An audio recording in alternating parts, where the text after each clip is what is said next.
Salut à tous mes petits trolls, c'est Agent GB, j'espère que vous allez bien, que vous avez la pêche, la patate comme d'habitude. Moi en tout cas ça va super, j'espère surtout que vous passez une excellente journée. On se retrouve aujourd'hui les amis pour 10 nouveaux secrets dans Minecraft. Et aujourd'hui je vous propose 10 secrets sur son infinité, l'océan. Son infinité, ça c'est un joli titre ça. Si tu n'es pas encore abonné à la chaîne, moi c'est Agent GB, n'hésite pas à t'abonner. Je poste des vidéos tous les jours. On n'oublie pas le petit pouce bleu qui fait plaisir si tu kiffes cette vidéo. Et sur ce, c'est parti.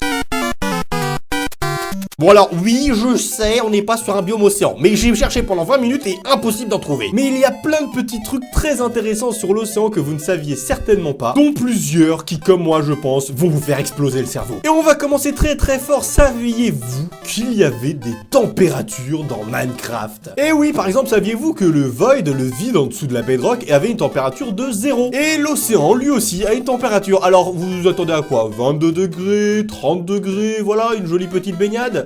Et ben non, elle a une température de 0,5. Alors après, est-ce que c'est des degrés Celsius ou Fahrenheit? Je sais pas. Mais lorsqu'on lit un petit peu les informations sur le jeu, apparemment, les degrés sont les mêmes pour les biomes de Minecraft par rapport à la vraie vie. Il y a juste deux choses qui changent, c'est le void en dessous de la bedrock et les océans qui ont une température de 0,5. Donc dites-vous qu'à chaque fois que vous nagez, vous faites souffrir votre personnage. Mais genre bien vénère. Alors après, qu'est-ce que ça change au jeu? J'en ai aucune idée. D'ailleurs, je pense que ça ne change strictement rien. Ça doit être plus pour le code, par exemple, pour après calculer la lenteur que vous avez dans l'eau par rapport au monde normal, etc., etc.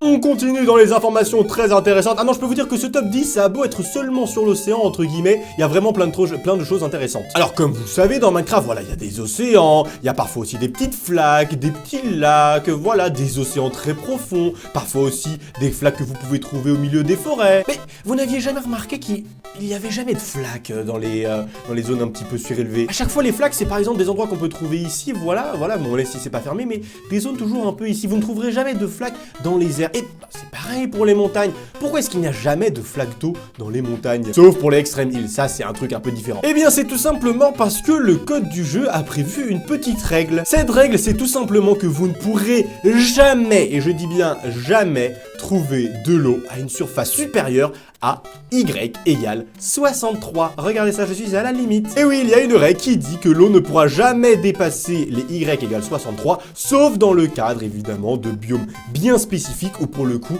eh bien, ces flaques sont là pour faire partie du décor. Mais autrement, si jamais vous voulez chercher dans des biomes, voilà, des petites flaques, des océans, des rivières, voilà, des choses qui sont vraiment quelque chose qui est en rapport avec de l'eau, qui a un terme, et pas juste un truc flaque, genre des rivières, des lacs, etc. Vous pourrez regarder par vous-même, vous ne trouverez jamais de l'eau supérieur à une hauteur de 63. C'est le genre de truc auquel tu ne fais jamais attention, mais une fois que tu le sais, tu ne peux plus t'empêcher de vérifier et te rends compte que bien, c'est vrai. Alors un autre fait intéressant que je ne savais pas non plus. Comme vous le savez, Minecraft est composé de différents biomes aléatoires, les extrêmes îles, les jungles, les forêts, les océans également. Eh bien, saviez-vous que notre planète, la Terre, était composée à 80% d'eau, avec 70% rien qu'à la surface? Eh bien dans Minecraft, c'est légèrement pareil à 10% près. En effet, quel que soit le monde que vous générez, le code de Minecraft a prévu une petite ligne qui dit, bah, attendez, on va bien faire de l'aléatoire, mais il y a quelques règles à respecter. Il y aura 60% de la surface de l'Overworld qui sera recouvert d'eau. Et personnellement, non seulement je n'étais pas au courant, mais en plus c'est vrai qu'on s'en rend pas forcément compte. Parce que c'est vrai qu'on se dit, bah voilà, il y a plein de biomes quand même, il y a toujours des arbres, des montagnes, etc.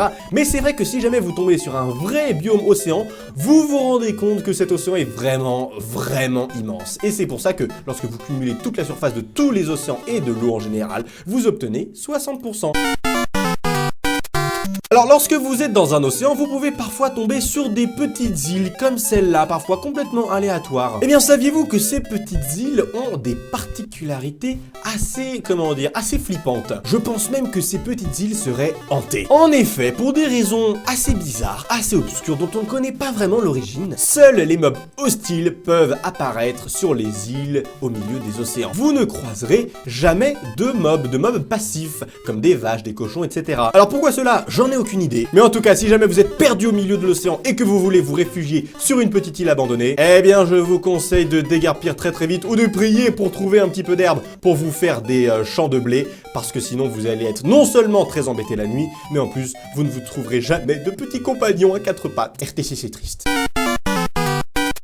Parlons Parlons maintenant un petit peu des exclusivités. Saviez-vous que sur la version Pocket Edition de Minecraft sur mobile, nos amis les petits poulpes ne peuvent apparaître que dans les biomes océans. Alors que comme vous pouvez le voir ici, sur la version PC ou sur les autres versions en général, ils peuvent apparaître dans n'importe quel biome tant qu'il y a de l'eau. Ici par exemple on est dans un biome forêt, mais ils peuvent également apparaître dans des petites flaques un peu profondes. Alors que dans la Pocket Edition, eh bien ça ne sera uniquement que dans les océans. Alors maintenant un truc, mais alors quand j'ai vu ça, mon cerveau il a explosé. Alors vous connaissez peut-être ce charmant petit bloc, voilà la concrete powder, que personnellement, bon, je savais qu'elle existait grâce au snapshot, mais je n'avais jamais vraiment prêté attention à ce bloc. Eh bien les amis, je vous propose une petite expérience très intéressante qui, je peux vous dire, va vraiment, mais vraiment, quand vous allez voir ça, vous allez faire, mais c'est pas possible, ce n'est pas possible. Eh bien regardez ça les amis, c'est Professeur GB qui vous parle, on est de retour les amis pour une petite expérience, regardez ça, vous n'êtes clairement pas prêts. Je vais disposer sur cette petite surface des petits pistons normaux, regardez ça, je vais les positionner comme cela. Voilà, en fait, il n'y en a que deux, ça suffit largement. Regardez ça, voilà, la petite plateforme est maintenant prête. Alors, Jamy, qu'est-ce qui se passe lorsque j'active un piston qui est collé à un bloc de sable? Eh ben, c'est très simple. Le sable, qui respecte la gravité, tombe. Et ensuite, il se forme un petit bloc en bas, lorsqu'il touche la surface du sol. Et mon petit Jamy, savais-tu qu'est-ce qui se passe? Sais-tu qu'est-ce qui se passe lorsque je mets du concrete powder, de la poudre de concret? Eh bien, lui aussi, mon petit Jamy, il respecte la gravité, car regarde ça, il tombe. Donc, normalement, que devrait-il se passer? Ça devrait tomber et faire comme le sable, c'est-à-dire se poser tout en bas. Eh bien c'est ce qu'on va voir tout de suite mon petit Jamy, je te propose d'activer ce levier, le concrete tombe, et alors là, par l'action du Saint-Esprit, par l'action des lois newtoniennes, oh, je suis désolé, c'est la première fois que je le vois en vrai, parce que je l'ai vu en vidéo, mais là c'est la première fois que je le fais en vrai. Oh, Newton doit se retourner dans sa tombe. Regardez-moi ça, c'est irrespect les amis, c'est irrespect. Un bloc, tout simplement, qui respecte la gravité, au contact de l'eau, se fige et se transforme en bloc. Même pas il flotte, non, il ne flotte pas, il se fige complètement, c'est devenu un bloc tout à fait normal. C'est devenu un bloc tout à fait normal, et si je pose par exemple du sable, et bien voilà, ça tombe. C'est absolument n'importe quoi, c'est une aberrance scientifique, c'est absolument n'importe quoi. Et regardez, si je pose des petits blocs au-dessus, ça ne pose aucun problème. Et si je casse celui d'en dessous, pouf, ça se fige.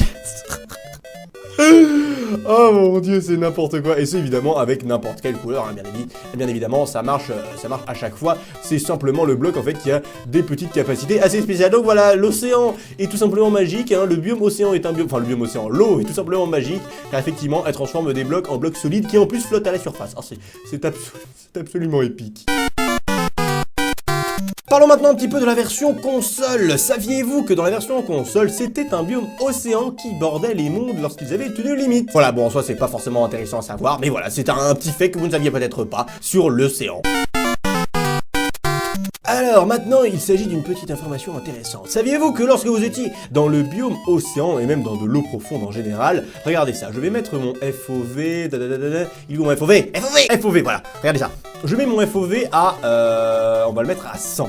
Clac, regardez ça. Ok, maintenant regardez bien mon FOV. Regardez bien. Hop! Vous avez vu, regardez ça. Regardez, hop! Regardez l'arbre. Vous avez vu l'arbre, comment il bouge? Regardez ça, vous avez vu, regardez bien cet arbre là, à gauche, regardez ça.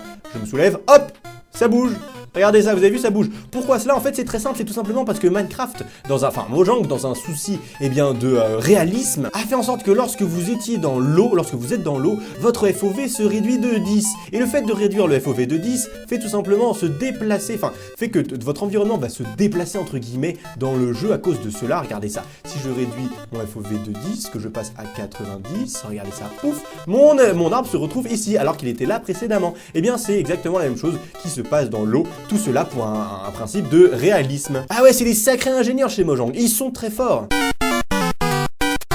Alors maintenant les amis, si je vous disais que vous pouviez créer un océan dans le Nether, vous ne me croirez certainement pas. Eh bien regardez ça les amis, je vais me rendre dans le Nether et regardez ça les amis.